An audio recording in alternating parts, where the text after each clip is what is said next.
La tarde era templada, el sol de un dorado cansado se filtraba por entre las hojas de los mangos en mi patio.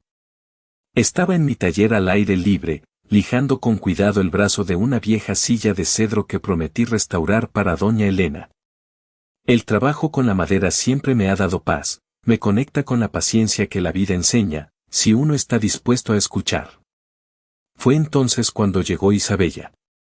No vino sola. Sus padres, mi hijo Roberto y mi nuera Carmen, venían con ella. Sus rostros traían la incomodidad como un velo. Isabella se sentó con las manos entrelazadas, evitando mi mirada. Roberto carraspeó, el sonido tenso. Carmen ajustó sus gafas, una y otra vez. Sabía que algo andaba mal. No era una visita casual. Sentí el cambio en el aire antes de que dijeran una palabra. Abuelo, comenzó Isabella, la voz tensa, casi un susurro. Venimos a hablarte de la boda. Sonreí, tratando de aligerar el ambiente, aunque el presentimiento me oprimía el pecho. Ah, la boda. Ya falta poco, ¿eh? Deben estar muy emocionados. Había notado que la invitación formal, cuando llegó hacía unas semanas, era extraña. Muy minimalista, fría, sin los detalles personales que yo esperaba. Pero lo dejé pasar, pensando que quizás era el estilo moderno. Roberto tomó la palabra, su voz un poco más alta de lo normal, forzando una casualidad que no sentía. Padre, verás, sobre la boda. Es un evento algo particular. El lugar que eligieron Ricardo y su familia es muy elegante. El tipo de gente que irá, bueno, la familia de Ricardo tiene ciertos compromisos. Carmen intervino suavemente, aunque su tono era evasivo y rápido, como queriendo terminar cuanto antes. Es que Ricardo y sus padres tienen ciertas expectativas sociales. Quieren que todo sea muy selecto. Y pensamos que quizás la boda no sea el lugar más cómodo para ti. Habrá mucho movimiento, gente que no conoces. Las palabras cayeron como piedras en un estanque tranquilo. Cómodo, repetí despacio, dejando la lija a un lado. Sentí el peso de sus miradas, llenas de una vergüenza ajena y propia. Miré a Isabella. Su cara estaba roja, las lágrimas asomaban en sus ojos, pero no parecían lágrimas de tristeza por mí, sino de conflicto o quizás de pena por la situación que ella misma había permitido. Miré a Roberto y Carmen. Su incomodidad gritaba más fuerte que sus palabras. Entendí. No era por mi comodidad. No era por el cansancio de un anciano. Era porque yo no encajaba en la imagen selecta, en el cuadro de lujo y estatus que Ricardo y su familia pintaban para la boda. Mi casa modesta, mis manos curtidas por el trabajo de toda una vida, mis historias de antes, eran una mancha que no querían en su día perfecto. Isabella finalmente habló, forzando una sonrisa temblorosa que no llegó a sus ojos.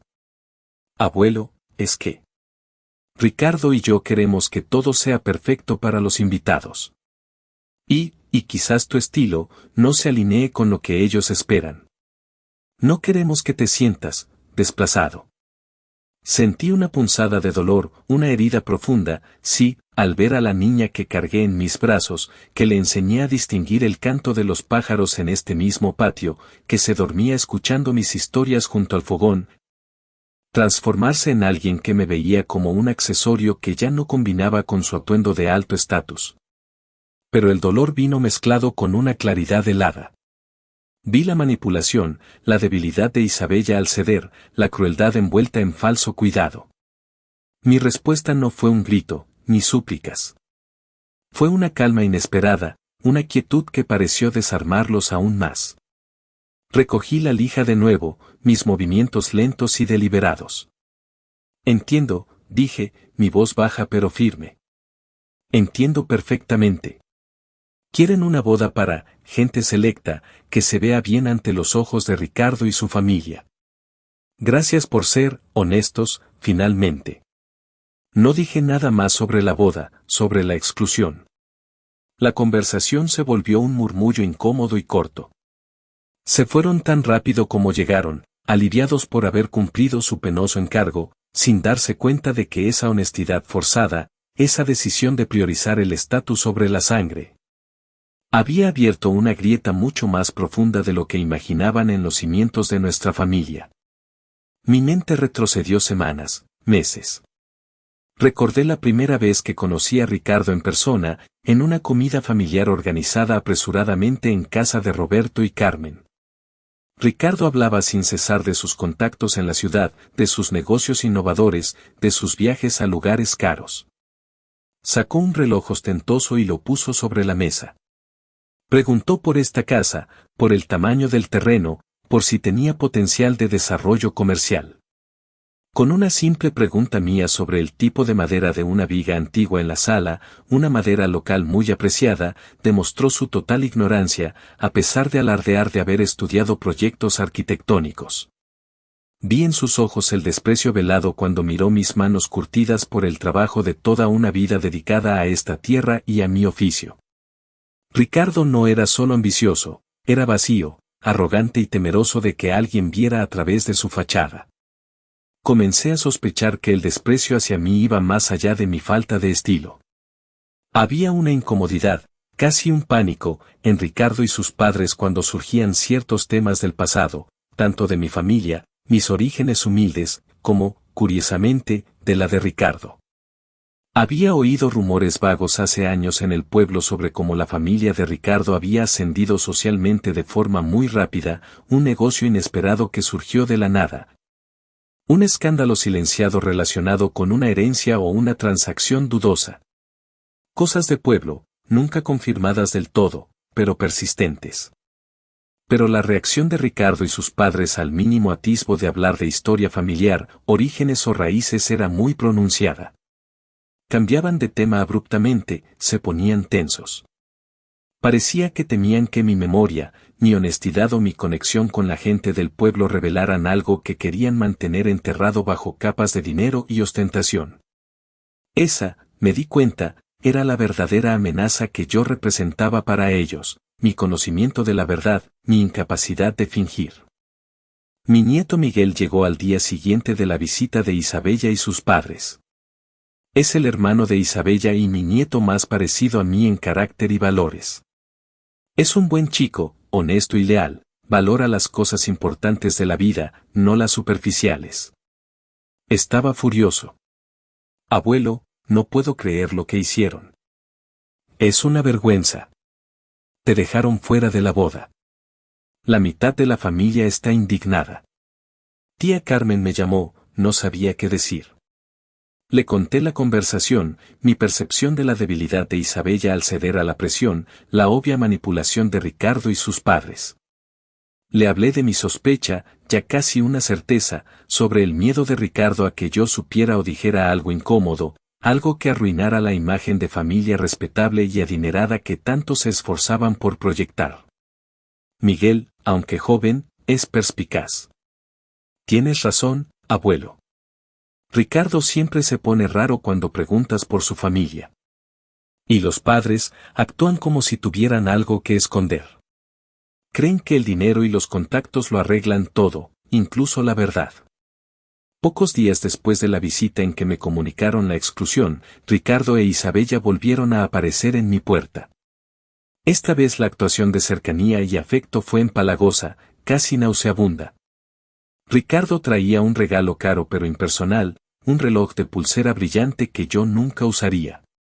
Después de una charla superficial y forzada, Ricardo fue directo, mostrando su verdadera intención. Abuelo Mateo, usted tiene esta casa. Y los terrenos que la rodean. Sabemos que para usted son importantes. Son valiosos. Nos gustaría mucho que, como regalo de bodas, nos considerara para pasarnos la propiedad ahora, en vida. Nos ayudaría mucho a empezar nuestra nueva vida, con nuestra posición social. Y usted no tendría que preocuparse por nada. Podría seguir viviendo aquí, claro, hasta el final. Nosotros nos encargaríamos de todos los gastos de la casa, de todo. Isabella asintió, con la mirada baja, incapaz de sostener la mía. Era la confirmación final, el intento descarado de ponerle precio a mi dignidad y a mi legado. No solo no me querían en su boda, querían que yo les entregara en vida el fruto del trabajo y el sacrificio de generaciones, algo que valía mucho más que el dinero para mí, a cambio de una promesa vacía de cuidarme. Era un intento descarado de despojo, envuelto en papel de regalo caro y sonrisas falsas. Una sonrisa lenta, pero esta vez una sonrisa astuta y un poco triste, se dibujó en mi rostro. No una sonrisa amable. Una sonrisa de pura comprensión y decepción. Ah, Ricardo, dije, mi voz suave, sin una pizca de enojo, pero con una firmeza que pareció sorprenderlo. La tierra y la casa tienen su propia historia, mijo. Cada piedra, cada árbol, cuenta una parte de la vida de mi abuelo, de mi padre, de la mía. Y los legados, mijo, los verdaderos legados, no se adelantan, por conveniencia ni se compran con promesas vacías. Se ganan con respeto. Con honor. Con el sudor de la frente y la rectitud del alma. Les conté una anécdota breve sobre cómo mi propio abuelo tuvo que trabajar años enteros para comprar el primer pedazo de esta tierra, sobre el valor que le daba a cada cosecha, a cada mejora. Terminé diciendo, mirándolos a los tres, Isabella, Ricardo y la sombra de sus padres que sentía detrás de él un legado se hereda, sí. Pero heredar no es solo recibir bienes materiales. Es recibir la responsabilidad de honrar los valores que vinieron con ellos. Parece que eso es algo que aún no han aprendido, o que han decidido olvidar. Se fueron con las manos vacías y los rostros tensos, entendiendo que su intento había fracasado y que yo no era el anciano tonto que creían. Esa misma tarde, llamé a Miguel y también a Sofía, mi nieta, la hermana de Miguel. Sofía es una joven brillante, estudia algo relacionado con sistemas y comunicación digital, es muy discreta e inteligente. Le expliqué a ella y a Miguel mi decisión, no iban a pisotear mi dignidad ni a robar mi legado.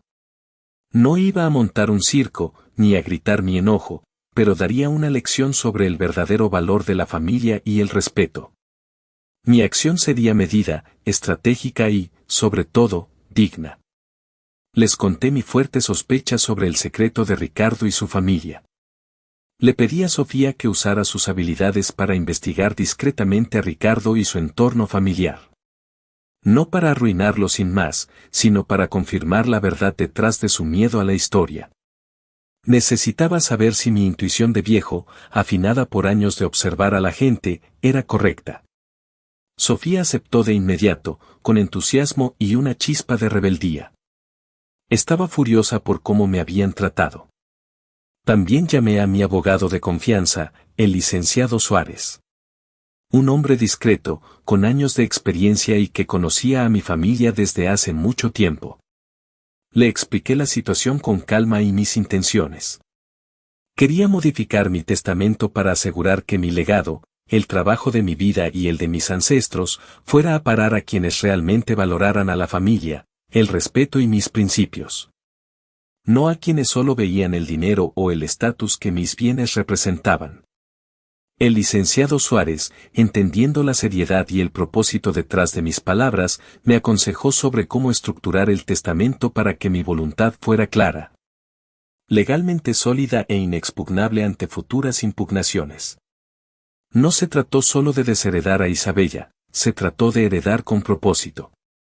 Diseñamos cláusulas que ligaban la recepción de la herencia principal, la casa, los terrenos y otros bienes valiosos que Ricardo y sus padres codiciaban, a la demostración de respeto continuo por los valores familiares que yo representaba, al cuidado de la propiedad y a la adhesión a ciertos principios éticos. Redactamos disposiciones claras que explicaban, en lenguaje legal, sí, pero reflejando mi sentir y las razones de mi decisión, por qué Isabella recibiría solo una parte menor o simbólica de lo que quizás esperaba, basándome en su elección de priorizar la apariencia y el desprecio hacia mí y en el intento de despojo. Sofía trabajó rápido y con sigilo. En pocos días, confirmó la sospecha. La fortuna de la familia de Ricardo tenía un origen turbio años atrás, un negocio ilegal o una estafa menor relacionada con propiedades que fue encubierta con sobornos y contactos. Había registros antiguos, pero bien escondidos en archivos legales y comunitarios. Ricardo y sus padres habían construido toda su imagen de respetabilidad y riqueza sobre una base de mentiras y miedo constante a ser descubiertos. Mi simple existencia, mi honestidad inquebrantable y mi conocimiento de la vieja guardia, de la historia verdadera del pueblo, eran, como sospechaba, una amenaza constante para la frágil fachada que habían construido. Esa fue la confirmación final. Tenía la verdad. Con la verdad en mano y mi legado legalmente protegido y reorientado hacia quienes lo merecían, me sentí extrañamente en paz, pero también con una determinación de hierro. Había tomado el control de la situación. Había actuado con decisión, usando las herramientas a mi alcance, mi experiencia, mi red de confianza y la ley. Comencé a usar mi reputación, mi palabra, como un escudo y una herramienta sutil. En mis conversaciones diarias con vecinos y amigos, como don Fernando, que siempre me visitaba, no hablaba de la boda directamente, ni criticaba abiertamente a Isabella o Ricardo. Simplemente hablaba de la importancia de no olvidar de dónde vienes, de que el brillo no siempre es oro, y de que la humildad y la honestidad valen más que cualquier fortuna mal habida. Hablaba de la importancia de que los hijos honren a sus padres y abuelos, y que las raíces nutren, no avergüenzan. Sabía que mis palabras, dichas con la calma y la autoridad de un hombre respetado, viajarían a través de la red de chismes familiares y comunitarios, creando un contrapunto silencioso pero potente a la narrativa de estatus y perfección que la familia de Ricardo intentaba imponer. Don Fernando, entendiendo sin necesidad de decir mucho, me apoyaba con comentarios que reforzaban la idea de que abuelo Mateo siempre ha sido un hombre recto, un pilar de este pueblo, y que cierta gente joven se olvida de los valores que los hicieron quienes son, cegados por el oropel. Los padres de Ricardo, notando la quietud de mi parte después de su intento de despojo y mi discreta pero efectiva campaña de valores a través de la comunidad, se pusieron visiblemente nerviosos. No podían controlarme. No podían callar a la gente que me respetaba. Intentaron una última maniobra desesperada para intimidarme antes de la boda. Una semana antes del evento, Ricardo me envió un mensaje, no pidiendo disculpas, sino con una velada amenaza. Algo sobre mantener los asuntos familiares privados, especialmente los delicados, y que las sorpresas inesperadas en eventos importantes pueden tener consecuencias desagradables para todos, incluso para quienes las provocan. Era un intento burdo de intimidación para que no hiciera nada en la boda que pudiera dañar su imagen o, peor aún, aludir a su secreto. Confirmó mi plan. Sabían que yo sabía algo. Le respondí simplemente: la verdad, mijo, no necesita amenazas para ser escuchada. Y la dignidad de un hombre, Ricardo, no es negociable. Preparé mi regalo final para la boda. No un acto de sabotaje furioso, sino una afirmación de mi verdad y mis valores. No sería un discurso improvisado, sino una carta bien pensada. Una carta a Isabella, para ser leída en voz alta en un momento clave de la recepción. En ella, escribí desde el corazón del abuelo que la amó y la sigue amando a pesar de todo, recordando los momentos felices de su niñez, reafirmando los valores que intenté inculcarle con el ejemplo de mi vida. Expresando mi tristeza profunda por la brecha que ella había permitido que se abriera entre nosotros por seguir el camino de las apariencias. Y hablando de la diferencia abismal entre el estatus que se busca con dinero y el respeto que se gana con una vida honesta. Incluí frases clave, alusiones sutiles pero claras que se referían al secreto de Ricardo y a la importancia de construir la vida sobre la honestidad, no sobre mentiras o apariencias frágiles. La casa construida sobre arena no soporta las tormentas, hija, sin importar cuán brillante se vea por fuera, escribí. Y también, ciertos secretos familiares deben manejarse con cuidado, pero es más peligroso aún construir la vida sobre ellos. El día de la boda. El lugar era tan ostentoso como esperaba y temía. Lujoso, vasto, pero se sentía frío, lleno de gente que medía el valor en quilates y ceros en la cuenta. Miguel llegó a mi casa, impecablemente vestido con el traje que compró para la ocasión, nervioso pero decidido. Sofía llegó con él, su rostro tranquilo, pero sus ojos brillando con una mezcla de lealtad y expectativa. «Estamos listos, abuelo», dijo Miguel, con la voz firme. «Vamos a entrar con la frente en alto. Eres el más digno de estar allí», añadió Sofía. Llegamos al lugar. La presencia de mi viejo coche, impoluto pero modesto, conducido por Miguel, desentonaba por completo entre la fila de coches de lujo. Al bajar, las cabezas se giraron. Los susurros se alzaron como un enjambre. Las caras de pánico de Ricardo y sus padres al vernos entrar fueron, debo admitirlo, una confirmación silenciosa de mi poder. Isabella se puso pálida, sus ojos desorbitados. Ricardo y su padre, el señor Guzmán, se dirigieron hacia mí con urgencia, tratando de interceptarme discretamente antes de que avanzara más en el salón. «Abuelo Mateo, ¿qué hace aquí?», siseó Ricardo, su falsa cortesía abandonada por el pánico. Su padre fue más directo y amenazante, su voz baja pero cargada de veneno. «Señor Mateo, usted no fue invitado. Le pido que se retire de inmediato o llamaremos a seguridad. No querrá un escándalo, ¿verdad?». Me detuve. Los miré a los ojos. Detrás de ellos, Miguel y Sofía estaban a mi lado, firmes, mi silencioso ejército. Le sonreí, una sonrisa tranquila que pareció desarmarlos más que un grito o una pelea física. «Vengo a la boda de mi nieta», dije en voz clara, lo suficientemente alta para que los invitados que estaban cerca pudieran escucharla por encima del murmullo de la multitud. «Y traigo un regalo. Un regalo de abuelo». No les di oportunidad de responder o detenernos. Seguí caminando con paso firme, guiado por Miguel y Sofía, sintiendo el peso de las miradas sobre mí. Durante la recepción, después de los brindis pomposos y vacíos que hablaban de fortunas, conexiones y el futuro brillante de la pareja, todo fachada, lo sabía, anunciaron que alguien más tenía unas palabras. Miguel se acercó al micrófono, no para hablar él, sino para anunciar: «Mi abuelo, don Mateo, tiene una carta muy especial para la novia, un mensaje de abuelo a nieta». Entregué la carta a Miguel. Hubo un murmullo en la sala. El silencio cayó mientras Miguel, con voz clara y cargada de emoción contenida, conocía el contenido, comenzó a leer la carta. Fluyó, recordando la Isabella niña, el amor profundo del abuelo. Y luego, el tono cambió sutilmente. Habló de los valores, de la decepción por la exclusión, de la tristeza por la brecha abierta.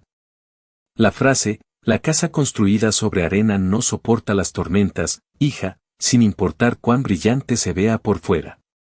Recuerda siempre de dónde vienes, porque las raíces nutren, no avergüenzan». Y luego, la alusión más directa, la que golpeó a Ricardo y su familia en el centro de su miedo: «Ciertos secretos familiares deben manejarse con cuidado, pero es más peligroso aún construir tu vida entera sobre ellos. Porque la verdad siempre encuentra la luz al final». Las caras de Ricardo y sus padres se volvieron lívidas, casi moradas. Entendieron perfectamente la alusión a su pasado. Se movieron inquietos en sus asientos, susurrando furiosamente. Isabella se llevó las manos a la boca, sus ojos buscando los míos, llenos no de arrepentimiento por mi exclusión original, sino de pánico y vergüenza ante la exposición implícita. Otros invitados, especialmente aquellos que conocían a mi familia o habían oído los rumores de la comunidad, comenzaron a murmurar entre ellos y a mirar a la familia de Ricardo con una mezcla de curiosidad y suspicacia. La pompa y el boato de la boda comenzaron a desmoronarse, revelando la fragilidad debajo. Después de que Miguel terminó de leer, volví a levantarme. Tenía el objeto simbólico en mi mano, un viejo reloj de bolsillo de mi propio abuelo, un objeto de gran valor sentimental e histórico para nuestra familia, que había estado en manos de los hombres de mi linaje por más de 100 años, testigo de muchas vidas honestas y trabajadoras. Ricardo y sus padres sabían de la existencia de este reloj y, sospecho, también lo codiciaban como un símbolo de antigüedad que querían añadir a su colección de estatus recién adquirida. Este reloj, dije, con mi voz resonando con la autoridad tranquila de mis años, captando la atención de todos nuevamente, ha marcado el tiempo para hombres de honor, para mujeres fuertes de nuestra familia. Representa la paciencia, la honestidad, el valor del tiempo bien vivido y las promesas cumplidas. Me dirigí a Miguel y Sofía, que estaban a mi lado, con los ojos llenos de emoción y orgullo. Miguel, Sofía, dije, y con un gesto deliberado y público, les entregué el reloj. A ustedes, que han demostrado honrar los valores de nuestra familia, que han permanecido firmes en el respeto, a ustedes les confío el tiempo que aún nos queda juntos. Porque ustedes entienden el verdadero valor de nuestro legado, no en pesos o en apariencias, sino en el respeto y el amor que nos une a través de las generaciones. Fue un golpe público, inconfundible. La herencia moral, y su símbolo más preciado, pasaba a quienes lo merecían, no a quienes lo codiciaban o lo despreciaban. Me senté de nuevo. No hubo drama adicional de mi parte. Había dicho lo que tenía que decir con la carta. Había hecho lo que tenía que hacer con el reloj. La rabia, la humillación y el miedo en las caras de Ricardo y sus padres eran evidentes. Isabella estaba llorando abiertamente ahora, no de tristeza genuina, lo sabía, sino de rabia impotente y vergüenza ante el desastre social que se había desatado en su día. Ricardo, lívido, se acercó a mi mesa después, ignorando a los invitados. Viejo tonto. Y arruinaste todo. Pagarás por esto. Intentó tomar el reloj de la mano de Miguel. Miguel, con calma pero una firmeza sorprendente, lo detuvo. Don Fernando, que también estaba allí como invitado de mi parte, invitado que Ricardo y sus padres quizás no notaron o ignoraron, se acercó con una mirada de desaprobación tan potente que detuvo a Ricardo en seco. Cuidado, muchacho, dijo don Fernando, su voz tranquila pero con el peso de años de respeto en el pueblo. La reputación de Ricardo en ese círculo social, o al menos la percepción que muchos tendrían de él después de eso, estaba hecha pedazos. La boda continuó, sí, pero el ambiente estaba arruinado, enrarecido por la verdad velada y la tensión. Los invitados susurraban. La incomodidad era palpable. Algunos se fueron temprano, incapaces de soportar la hipocresía o fascinados por el drama.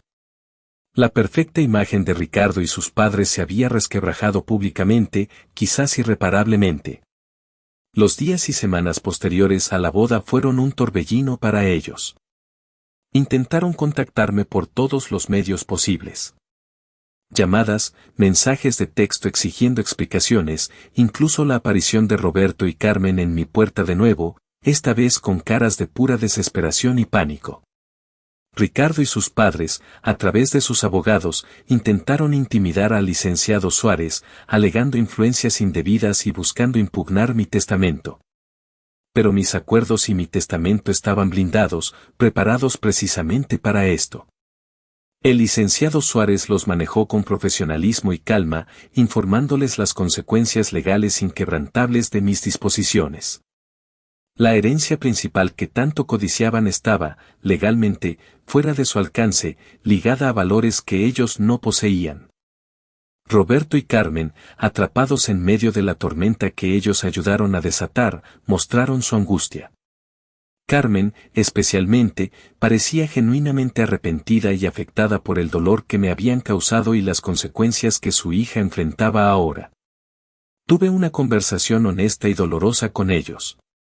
Les expliqué que mi acción no fue un acto de venganza cruel, sino una defensa de mi dignidad, de mis valores y una lección necesaria sobre lo que Isabella había elegido al poner el estatus y la apariencia por encima del amor y el respeto familiar. No les negué mi afecto como padres de mi nieta, pero les dejé claro que las consecuencias de sus decisiones y las de su hija debían ser enfrentadas. Carmen me pidió perdón entre lágrimas, mostrando un remordimiento que, aunque tardío, se sintió más genuino que cualquier cosa de Isabella o Ricardo. Abuelo Mateo vivió sus años restantes en paz, una paz que se sentía ganada. La relación con Isabella nunca se recuperó completamente. La brecha se mantuvo, una herida que no terminó de cerrar, marcada por su elección y la persistencia de su superficialidad y la influencia de Ricardo. Pero no viví en la amargura por eso. Me rodeé del afecto y el respeto genuino de quienes me apreciaban, Miguel, Sofía, don Fernando y otros miembros de la familia y de la comunidad que valoraron mi rectitud. Vi a Miguel y Sofía crecer, aplicar los valores que intenté inculcarles, demostrando con sus acciones diarias que sí habían aprendido la lección sobre la importancia del honor y el respeto. Mi verdadero legado no fue solo la propiedad o el dinero que heredaron legalmente, sino la comprensión profunda de que la verdadera riqueza es el respeto ganado. La honestidad vivida y la conexión inquebrantable con las raíces y los valores que nos definen. Ricardo y sus padres tuvieron que enfrentar no solo la pérdida de la herencia que codiciaban, sino también el daño duradero a su reputación en los círculos sociales que tanto valoraban. El secreto que temían que se revelara en la boda, aunque no fue gritado a los cuatro vientos, se rumoreaba ahora con más fuerza, alimentado por la duda sembrada por mis palabras y la obvia ruptura familiar. Su estatus, construido sobre mentiras, era más frágil de lo que pensaban. En mi lecho de muerte, rodeado del amor y el respeto de Miguel y Sofía, no tuve arrepentimientos. Miré a sus ojos y vi el reflejo de mi propio respeto y mi propio legado viviendo en ellos. Mi acción no fue venganza. Fue la defensa de una vida digna y una lección necesaria sobre el verdadero valor de la familia. Mi último pensamiento fue, quizás inevitablemente, para Isabella. Esperaba que, algún día, la vida, con su dura sabiduría, le enseñara la lección que yo no pude enseñarle por completo. Que el brillo vacío de la arena nunca es tan fuerte ni tan duradero como la solidez humilde de la piedra. Y el silencio que encontré al final no fue el de la soledad o la derrota, sino el de la paz profunda que llega cuando un hombre ha vivido con integridad. Ha defendido sus valores y ha legado su verdad a quienes estuvieron dispuestos a recibirla.